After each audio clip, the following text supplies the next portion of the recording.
Meritíssimos e meritíssimas, estamos começando mais um Por Dentro da Doutrina. E hoje nós vamos tentar entender o filme Mãe.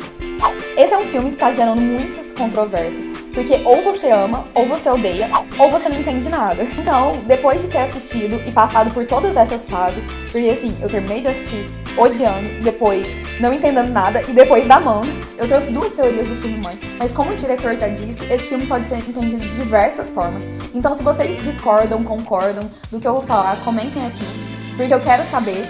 Esse filme, ele é muito rico, ele tem referências de inúmeras coisas. Eu trouxe aquilo que eu entendi e queria compartilhar com vocês.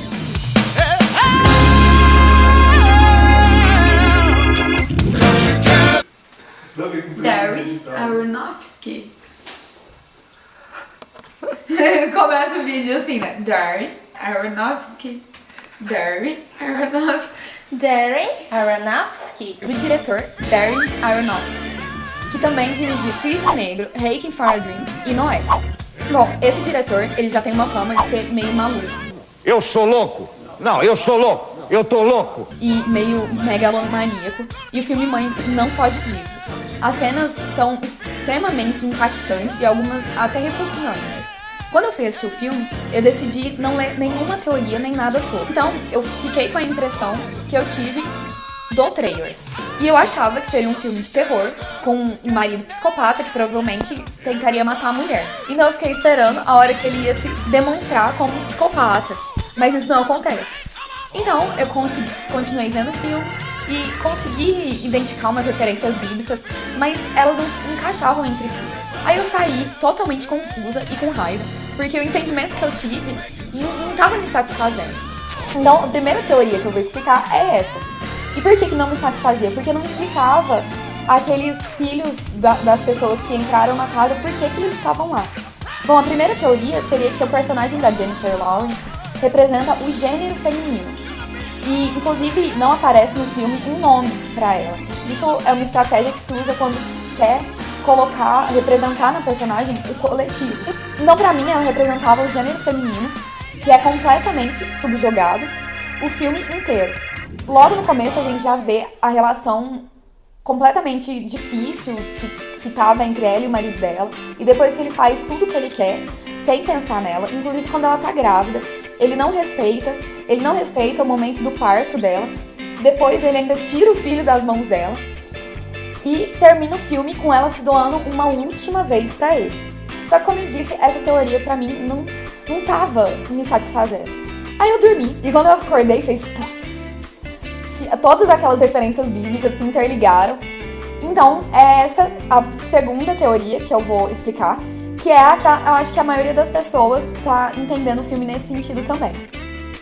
A gente começa o filme com o personagem do Javier Bardem colocando aquela pedra e a casa toda sendo construída, né? E a Jennifer Lawrence acordando. O personagem dele é um poeta e ele representa Deus.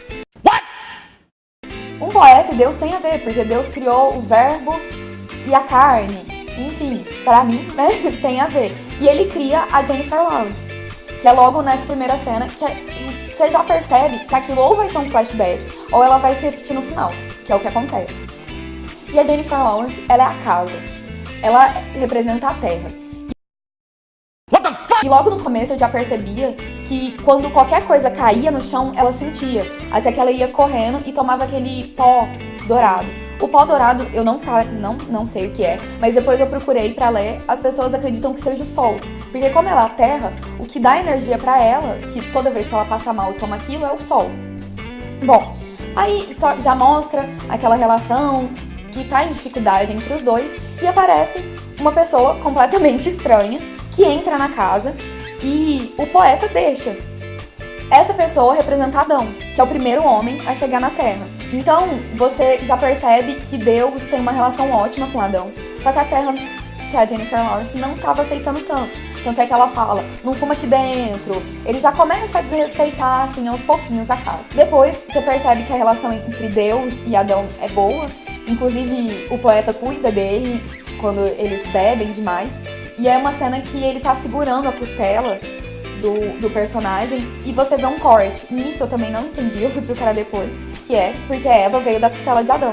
E logo, no outro momento, eles acordam tudo e já chega a mulher dele. E ela representa Eva. Depois disso, tem aquela cena em que os dois vão pra onde o poeta trabalhava.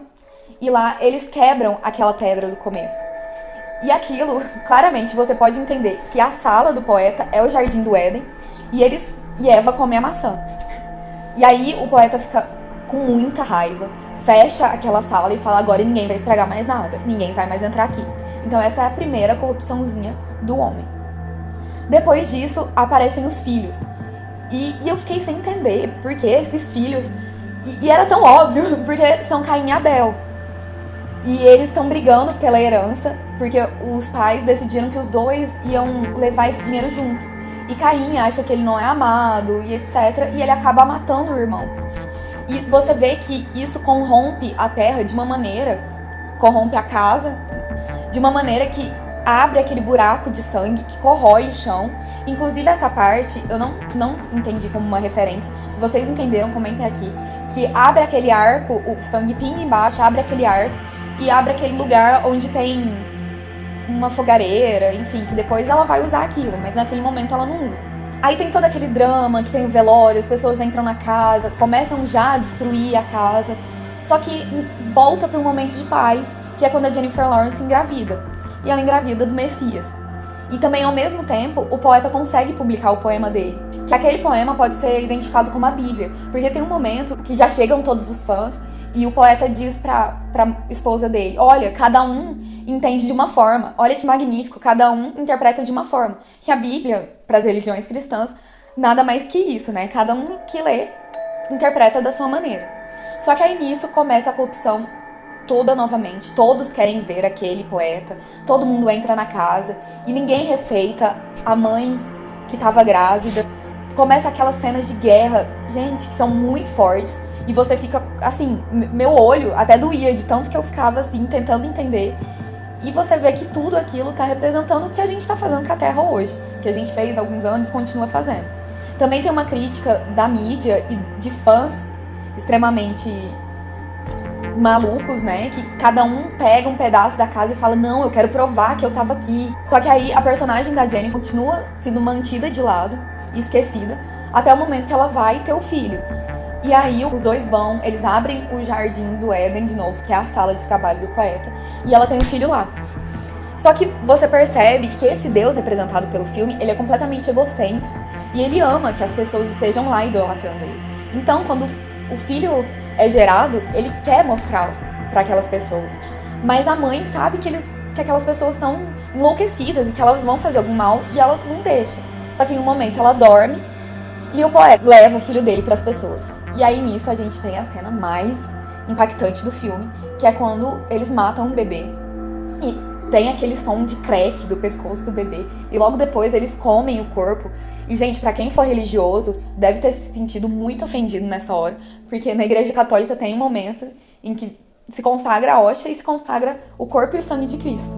E no filme ele mostra que aquelas pessoas que mataram o bebê estão lá comendo o corpo dele. E nesse momento a mãe fica enlouquecida, começa a matar as pessoas, só que mesmo assim elas chutam ela, chamam de vagabunda, enfim, mostrando completa ingratidão pela pessoa que abriu a porta da casa dela pra eles. Só que no momento ela consegue se desvencilhar, vai pro porão e taca fogo na casa e todo mundo morre. Nisso a gente pode colocar um paralelo com o Apocalipse, onde a natureza se revoltou tanto que destruiu tudo e todo mundo morreu. Só que ainda no final você vê aquela primeira cena sendo retomada. Todo mundo vira pó, menos Deus, que é o poeta. E a mãe, ela morrendo já, ela ainda dá o seu último suspiro de vida, que é o seu coração. E ele vira aquela pedra e recomeça tudo de novo. Então, o que a gente pode entender é que, ainda mais nessa época, que estão acontecendo tantos desastres naturais, é que a Terra tá falando: gente, eu tô aqui. Eu abri minha casa pra vocês e olha o que vocês estão fazendo comigo. Sabe? Eu dei abrigo, eu dei comida e vocês estão destruindo tudo. E é importante a gente levar que tudo é um ciclo. Como no filme, aquelas pessoas estavam lá em um momento, um segundo depois elas morreram e começou tudo de novo. Bom, então é isso. Eu achei um filme muito genial, só que eu precisei de tempo pra entender. Quem tiver aqui e ainda não assistiu o filme, mesmo depois de tantos spoilers, assista, vale a pena. Tenta reparar em cada detalhe, porque cada detalhe é uma referência. Comentem aqui o que vocês acharam, se vocês têm outra teoria. Se inscrevam no canal, curtam o vídeo, compartilhem com seus amigos e até a próxima. Darren Aronofsky. Darren Aronofsky. Nath, conta pra gente como você está se sentindo. Insegura. Achando que vai ficar uma bosta.